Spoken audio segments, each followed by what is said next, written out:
할렐루야. 옆 사람 인사하실 때 이렇게 인사하시겠습니다. 주님의 이름으로 사랑하고 축복합니다.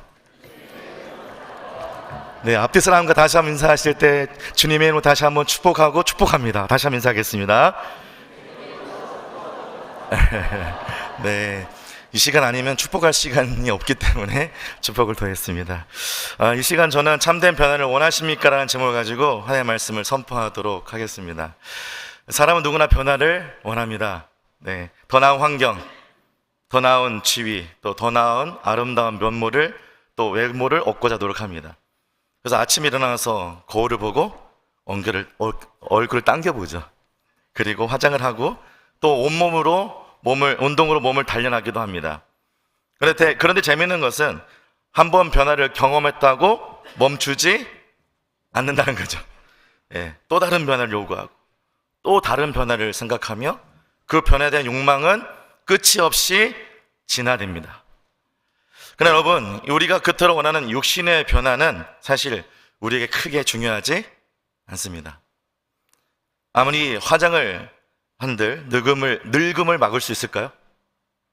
아니죠. 5년 임기 대통령의 권세를 영원히 할 수 있을까요? 아닙니다. 자리를 떠나면 곧 잊혀져 버리게 됩니다. 이것이 바로 이 세상이 주는 변화의 민낯입니다. 우리가 진짜 신경 써야 할 변화는 육신이 아니라 바로 영혼의 변화인 줄 믿습니다. 징그러운 군뱅이가 죽어 아름다운 나비가 되듯 우리의 옛사람은 죽고 우리의 영혼이 새로워져야 할 줄 믿습니다. 왜냐하면 육신은 결국 썩어 없어지지만 우리의 영혼은 영원히 주님과 함께 거하며 나아가기 때문에 그렇습니다. 오늘 저는 육신에 속해 있던 사울이 어떻게 참된 변화를 경험했는지 알아보고 또 사울이 변하여 바울이 된 그 변화의 능력이 우리의 삶 가운데 임하기를 주님의 이름으로 축복합니다. 어떻게 하면 우리 영혼이 변할 수 있을까요? 오늘 본문 갈라디아서 1장 12절과 12절인데요. 스크린 나오지 않습니다. 말씀을 함께 읽으면서 가시죠. 1장 11절과 12절입니다. 시작. 형제들아, 내가 너에게 내가 전한 복음은 사람의 뜻을 따라 된 것이 아니니라. 이는 내가 사람에게서 받은 것도 아니요 배운 것도 아니요 오직 예수 그리스도의 계시로 말미암은 것이다. 아멘. 어떻게 우리의 영혼이 변할까? 첫 번째는 우리 삶 가운데 복음을 하나님의 계시로, 예수 그리스도의 계시로 받아들여야 영혼이 변화할 수 있습니다. 바울은 지금 자신이 전하는 복음의 교훈을 12절에서 3번이나 반복합니다. 몇 번 반복한다고요? 3번이요. 사람에게 배운 것도 아니다.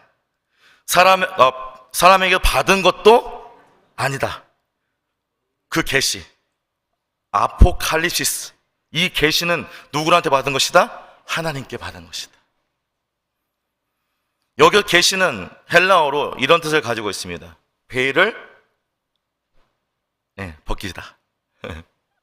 이 의미는 이렇습니다. 무대에 가려져 있던 이 커튼이 젖혀지면 실체가 드러나듯이 하나님께서 직접 진리를 바울 되기 전 사울에게 보여주셨다는 것입니다. 여러분, 사람이 만든 철학은 우리를 잠시 교양 있게 만들어집니다.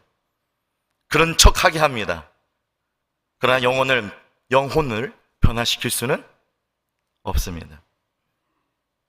어려운 문제가 나타나면 그 사람의 본질적인 모습이 드러납니다. 저 같은 경우에는 성격이 급하거든요. 성격이 드러납니다. 천천히 얘기해도 정말 힘들 때, 정말 어려울 때 저의 속성이 나타나죠. 바로 오늘 본문을 통해 자신을 변화시킬 수 있는 이 능력을 알려주고 그 증거를 증거하기 위해서 자신의 이런 부끄러운 과거를 고발하며 나갑니다. 그 과거를 13절에서 고발하고 있는데요. 13절도 한번 같이 읽어보시죠.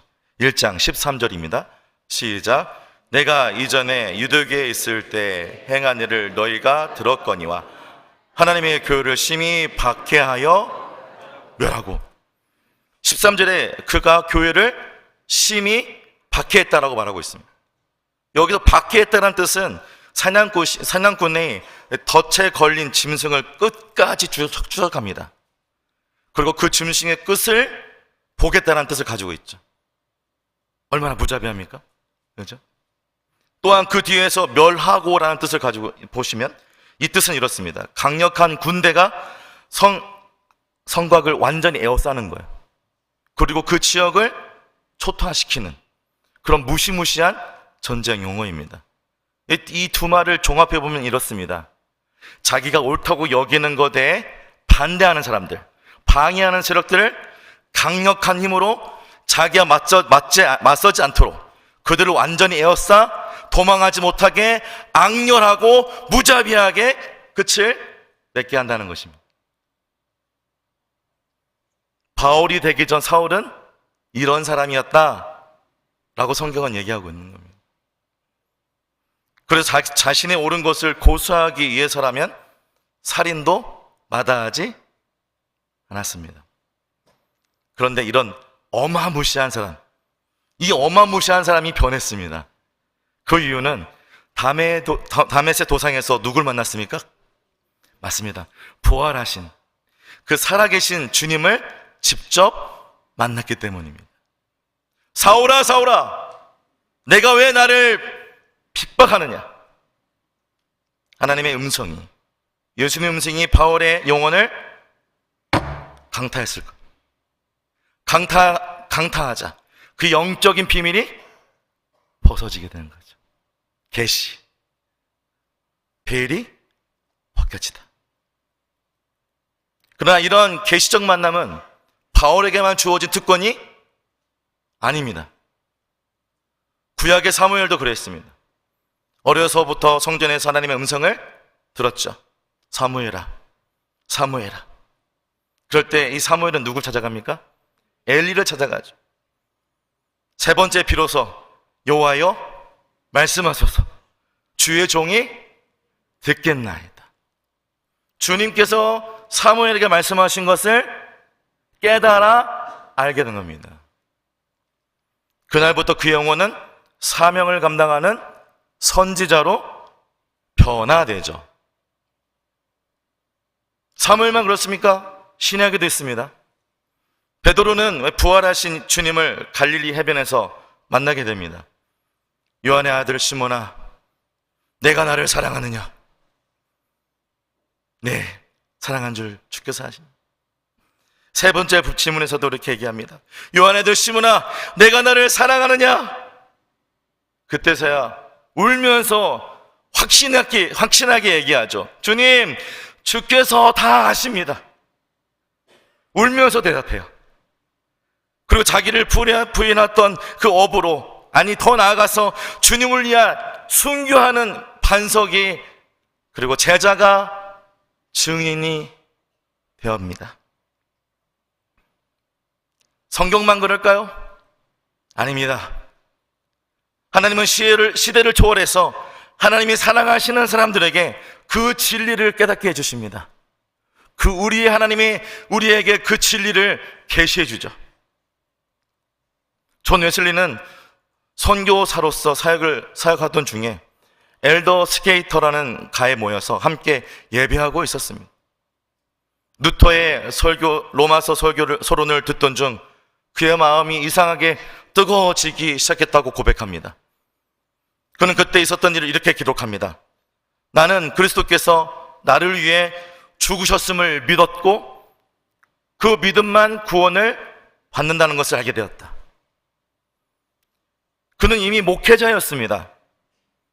그러나 진짜 복음을 계시받은 그날부터 그의 영혼은 불타오르기 시작합니다.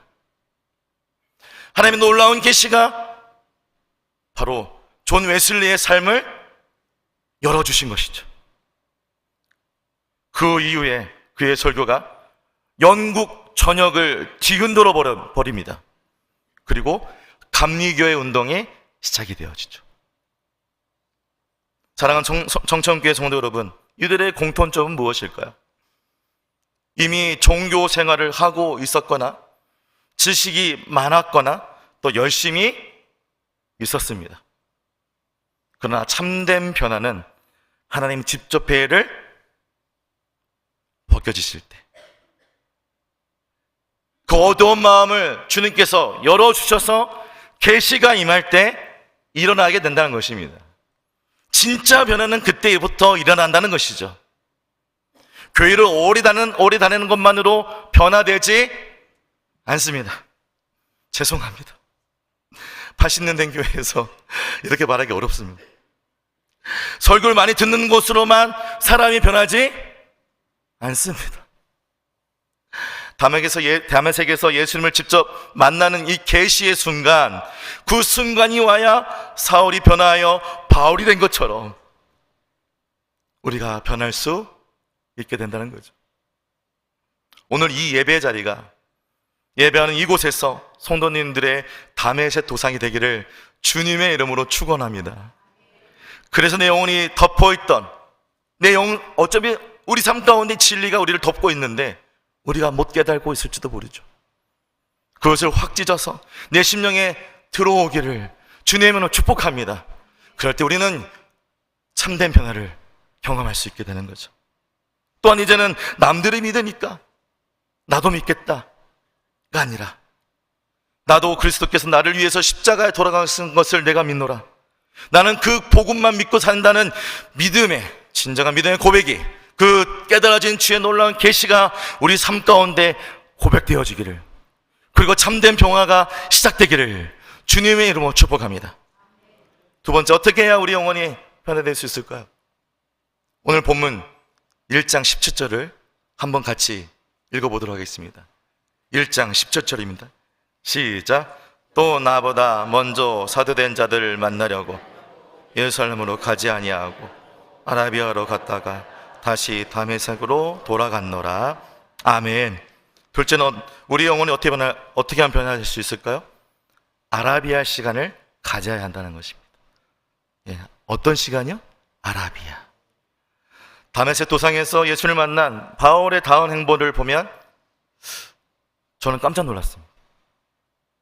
바울은 자신의 회심을 증명하고 새로운 사역의 발판을 마련하기 위해서 기독교의 중심지였던 예루살렘으로 달려가지 않았습니다.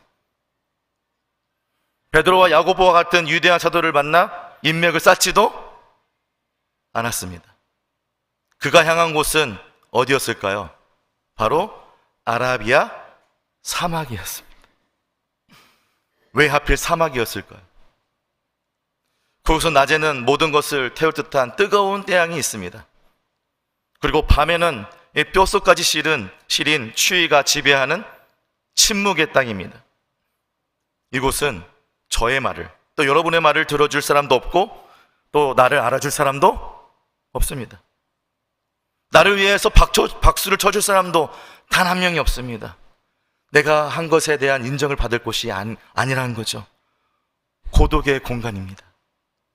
사울은 그 거친 광야에서 무려 몇 년 동안? 3년 동안 시간을 보냅니다. 도대체 그곳에서 무엇을 하였을까요? 사울은 그 거친 광야에서 두 가지 일을 하게 됩니다. 첫 번째는 자신을 철저히 부수는 영적 재련의 시간을 갖습니다. 어떤 시간을 갖는다고요? 영적 재련의 시간. 그의 머릿속에는 정말 율법에 대한 부심이 있었습니다. 어려서부터 가말리아 문화산상에서 그 율법을 잘 배웠거든요. 서울대학교에서 공부한 것 같은 정말 율법에 대해 탁월한 것들을 배웠습니다. 그러니 얼마나 자부심이 있겠습니까? 또 바리새인 중에 바리새인이라 종교적 명성과 위치, 권력을 다 갖고 있었습니다. 그 모든 인간적 자랑들을 광야의 모든 바람 속에, 모래바람 속에서 다 쏟아내 버립니다. 세상과 완전히 단절된 그곳에서 다메섹을 만난 하나님의 음성을 다시 귀를 기울이며 내면 가장 깊은 곳에서 들려오는 하나님의 세밀한 음성에 집중하는 시간을 갖기 시작합니다. 그런데요, 이 말씀 보면서 저한테 깨달아진 것이 있었어요. 우리는 이 부분을 놓친다는 것입니다. 오늘 처음에 은혜를 받아서 할렐루야 주님의 길을 가겠습니다, 하나님 나에게 십자가에서 놀라운 사랑을 주심을 감사합니다, 눈물 흘리면서 십자가를 질 수 있나 눈물 흘리면서 찬양도 하고 얼마나 좋았습니까? 그런데 거기서 끝이라는 거예요. 그 뒤에서 내 삶 가운데 어떻게 하나님 일하실지를 묻고 기도하며 나가는 이 영적인 재련의 시간을 가져야 될 것인데 그런 시간을 갖지 않는다는 것입니다. 핑계도 많습니다. 바쁘다고, 문제에 쌓여서 그것을 해결한다고, 기도의 시간도 놓치고 예배하는 시간도 놓치고 우리가 주님 앞에 들여서 나가는 이 영적 재련의 시간을 놓쳐버린다는 것이죠. 그러나 바울은 달랐습니다. 사울은 달랐어요. 그 시간을 주님께 드리며 영적 재련의 시간을 삼습니다. 이것은 마치 대장장이가 이 뜨거운 불에 쇳덩이를 넣고 수없이 망치질 두들겨 불순물을 제거하고 명검을 만들어내는 것과 같습니다. 자꾸 우리 안에 질을 가지고 망치질하는 것이죠. 하나님 어떤 분인가? 예수님 나를 어떤 은혜를 주셨는가? 나는 그분 안에서 어떻게 살아가야 하는가? 나는 하나님의 말씀 앞에서 어떻게 엎드리고 있는가? 나를 자꾸 영적 용광로에 던져놓고 말씀에 비추어 보고 자꾸 말씀으로 내 삶을 두들겨 보고 제거하고 그러면서 내 마음이 아프기도 하지만 행복하기도 하고 이런 영적 시간을 가져야 되는데 우리는 갖지 못하고 있다는 거죠. 그러나 믿음의 선배인 바울은 달랐습니다. 그런 시간을 가지고 있는 것이죠. 우리는 하나님 말씀을 통해서 사울의 삶의 시작과 끝을 봅니다. 하나님께서 아라비아라는 이 광야에서 하나님의 준비하신 은혜의 영광로 속에서 인간 사울을 바울로 만들어 가시는 은혜를 그 이후부터 보게 되는 것이죠. 이 자리에 있는 저와 성도님의 신앙 가운데 이런 영적 재련의 시간을 갖기를 주님의 이름으로 축복합니다. 아라비아의 광야의 시간. 바울은 이 거친 아라비아 광야에서 또 무엇을 했을까요? 두 번째는 사명자로 세워지기 다짐합니다. 어떻게 한다고요? 사명자로 세워지기 다짐하는 거죠. 바울은 평생 자신을 이렇게 정의하며 살았습니다. 빌립보 3장 5절과 6절인데요 제가 읽어드리도록 하겠습니다. 나는 히브리인 중에 히브리인이요 율법으로는 바리새인이요 열심으로는 교회를 박해하던 자요 율법에 흠이 없는 자라. 그의 정체성은 혈통, 학벌, 업적 그리고 이 종교적 완벽함으로 차 있었습니다. 빈틈이 없었어요. 그런데 그가 무엇을 했는가? 자신이 누구인지를 증명하던 사람이었습니다. 삶 속에서 자기의 얼마나 율법에 전통한 사람인지 삶 속에 그렇게 증명하던 사람이었다는 거죠. 그러나 아라비아 사막에서는 그 어떤 것도 할 수 없습니다. 그의 가말리알 학문을 인정해 줄 사람도 없고 그의 열심을 칭찬해 줄 사람도 없습니다. 바리새인이라는 신분을 존경해 줄 그런 친구들도 없다는 거죠. 오직 뜨거운 태양과 끝없이 펼쳐지는 그 모래뿐이었습니다. 그 침묵 속에서 영적의 재능 시간을 보내게 되죠. 여러분 이 장면을 어디서 많이 보지 않았습니까? 구약의 누구일까요? 모세입니다. 미디안 광야에서 모세가 이래했죠. 모세는 40년 동안 이집트의 왕자로 살았습니다. 그는 당대 최고의 학벌이었던 모든 것들을 섭렵했죠. 말과 행동에 능했습니다. 자기 주먹으로 자기 힘으로 민족을 구원해 보겠다고 사람을 쳐 죽이기까지 했던 혈기왕성했던 사람입니다. 그러나 그가 살인자가 되어 도망친 곳은 어디였습니까? 미디안 광야였습니다. 거기서 무려 몇 년 동안? 40년 동안 왕자의 화려한 옷을 버리고 양 똥 냄새를 맡아가면서 보통의 옷을 입게 됩니다. 자신의 호위했던 군사는 사라지고 말을 안 듣는 양떼들을 자기 삶 가운데 놓고 있는 거죠. 나는 왕자다. 나는 대단한 사람이라는 자의식이 이 광야의 바람 속에서 바스라지고 사라지게 됩니다. 그런데 여러분, 그곳에서 다 힘이 빠진 그곳에서 떨긴 앞에서 누굴 만나게 됩니까? 하나님 만나게 되죠. 출애굽기 3장 5절에 보면 이렇게 나옵니다. 하나님은 모세에게 자신을 이렇게 드러냅니다. 자신을 계시하죠. 모세야, 모세야, 내가 선 곳은 거룩한 땅이니 내게서 신을 벗으라. 내 힘으로 하렸던 이스라엘 왕자의 모세는 죽고 하나님의 지팡이만 의지하는 하나님의 사람, 하나님만 바라보는 이 모세, 그 영혼이 완전히 바뀐 것입니다. 사울도 아라비아에서 똑같은 경험을 하고 있는 것이죠. 광야의 시간 동안 그는 더 이상 바리새인 사울이 아니었습니다. 교회의 박기자도 아니었습니다. 하나님은 그에게 새로운 이름, 새로운 사명으로 그의 삶을 세워가고 있는 것이죠. 혹시 사랑하는 성도 여러분, 여러분 가운데 혹시 이런 마음이 있으십니까?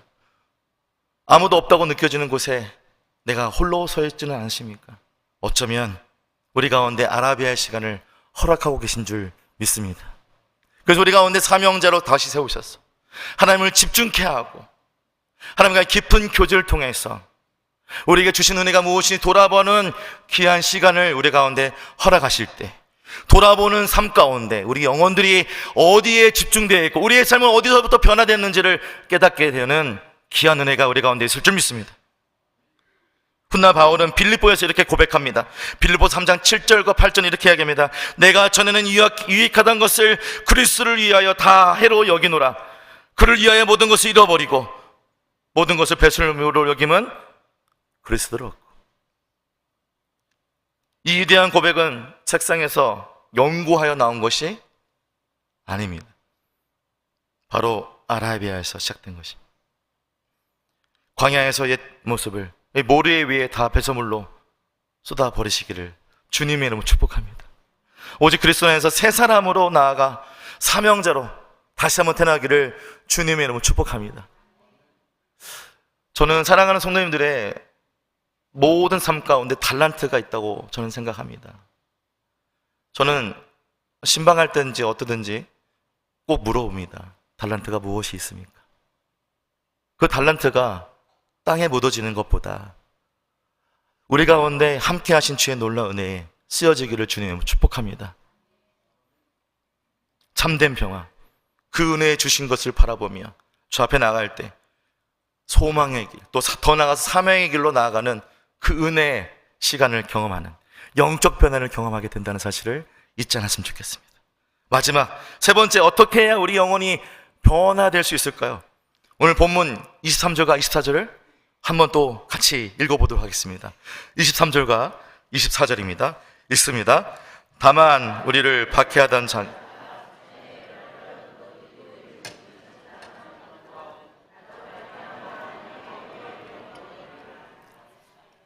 아멘.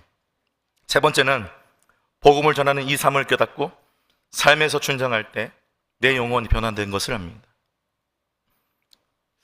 먼저 갈라디아서 1장 24절에 나오는 단어를 하나 주목해야 되는데요. 그것이 뭐냐면 온 유대의 교회들이 누구에게 영광을 돌렸다고 말씀하고 있습니까? 하나님께 영광을 올려드리고 있다. 여기 쓰이는 하나님께 감사했다는 말은 그저 평범한 감사의 뜻이 아닙니다. 이 뜻은 경악하며 입을 다물지 못하며 서로 쳐다보면서 숨죽여 이렇게 속삭이는 것을 의미합니다. 아, 하나님이 살아계시는구나. 나도 모르게 나오는, 숨죽여서 우리 깊숙이 나오는 이 내뱉는 말. 아, 하나님이 살아계시는구나. 우리 가운데 그런 일들이 있지 않습니까? 아, 하나님 살아계시는구나. 초대교회 역사가 유세비우스는 이 부분에 대해서 이렇게 기록합니다. 당시 성도들에게 사울이라는 이름은 악몽과도 같은 이름이었다. 그가 어느 마을에 나타난다는 소문만 들어도 성도들은 산으로, 동굴로 도망 다녔다. 아무도 그의 회심을 믿지 않았다. 아무도 그를 형제로 받아주려 하지 않았다. 예수를 믿었는데 믿지 않는, 자기의 삶을 하나님께 감사하며 감사 은혜를 전하고 내 삶이 영적으로 변하고 참된 변화를 변화해서 사람들에 전하고 있는데 아무도 믿지 않는 거예요. 바울은 그렇게 14년 동안 시간을 보냅니다. 아라비아에서 몇 년? 3년. 길리기아에서 몇 년? 10년. 화려한 사역도 아니었습니다. 그 사역 안에서 유명해지지도 않았습니다. 그저 소수의 사람들에게 묵묵히 복음을 전할 뿐이었습니다. 과거의 교회를 멸했던 그 인간 사냥꾼이 이제는 영혼을 살리는 전도자가 되었다는 이 아름다운 소문이 바울의 삶 주위로 조금씩 퍼져갔을 때 비로소 온 유대 교회들이 입을 모아 누구에게 영광을 올립니까? 나로 말미암아 하나님께 영광을 돌리니라. 아멘이죠. 여러분, 진정한 변화의 증거는 무엇입니까?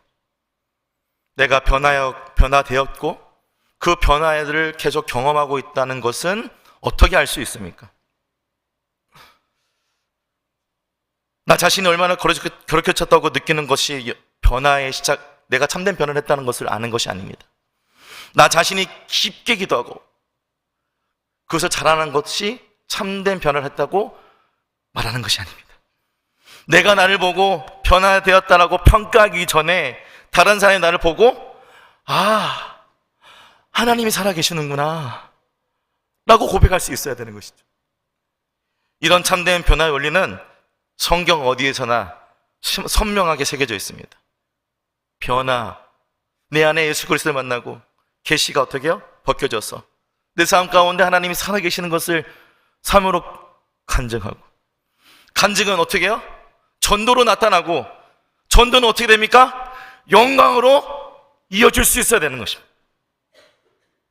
전도는요, 내가 알고 있는 예수 그리스도의 놀라운 은혜를 받은 것을, 벗겨진 것을 전하는 장소입니다. 매일 화요일부터 금요일까지 전도팀이 전도를 하고 있는데 그곳에만 그것이 전해져야 될까요? 아닙니다. 여러분, 그런 착각을 버리셔야 됩니다. 내가 정말 변화됐는지 알고 확인하는 작업이 삶 가운데도 있어야 되는 것이죠.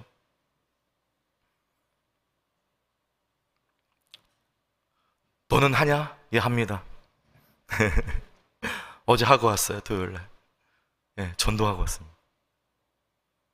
이 영광의 단어 안에는 이 나라는 단어가 포함되지 않습니다. 하나님으로 인하여, 하나님 때문에, 하나님의 이름만이 영광이 되는 것이죠.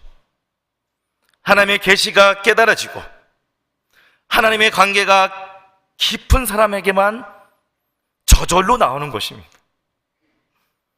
이 영광은 진짜 하나님의 누구이고 예수 그리스도가 누구인지를 알게 될 때 나와지는 것입니다. 이런 사람들을 사도행전 1장 8절에서는 이렇게 말하고 있는데요, 제가 읽어드리겠습니다. 오직 성령이 너에게 임하시면 너희가 권능을 받고 예루살렘과 온 유대와 사마리아의 땅끝까지 이르러 내 증인이 되리라.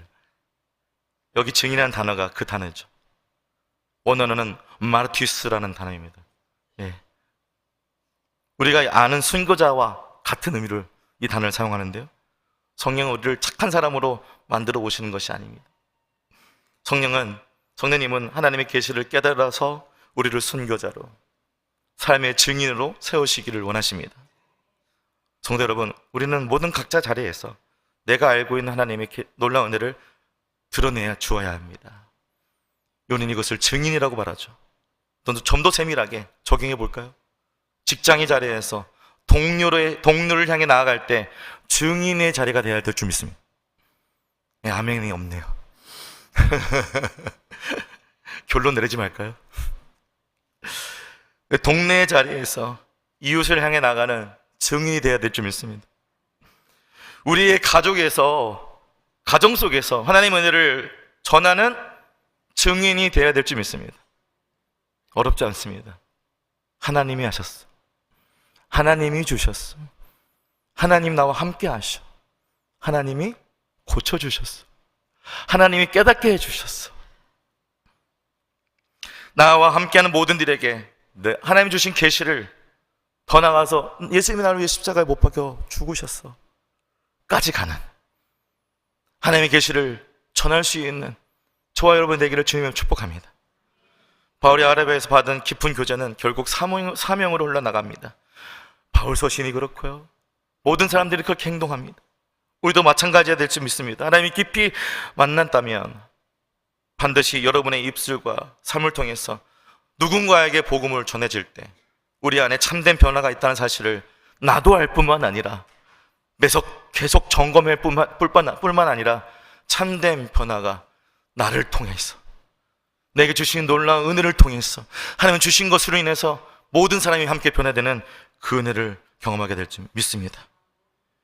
용광로에 갓 나온 쇳덩이가 다른 것들을 뜨겁게 할 수밖에 없는 것처럼 여러분 가운데 영적인 재련의 신을 경험하고 그 뜨거움을 가지고 하나님 나라를 위해서 참된 변화를 보여주고 그 변화의 시작점이 누구인지를 전할 수 있는 저와 여러분 되기를 주님의 이름으로 축복합니다. 오늘부터 결단하십시오. 나의 담의색을 회복하기 원합니다.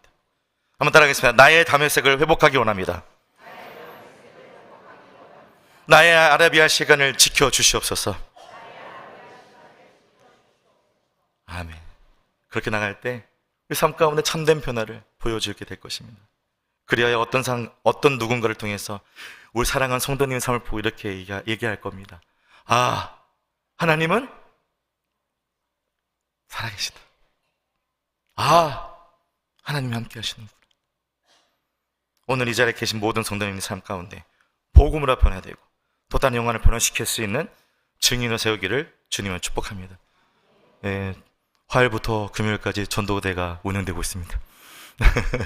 많이들 오셔서 함께 전도하시고 또 시간이 없으신 분들은 각 처소에서 우리가 주어진 자리에서 전도하시기를 주님을 축복합니다.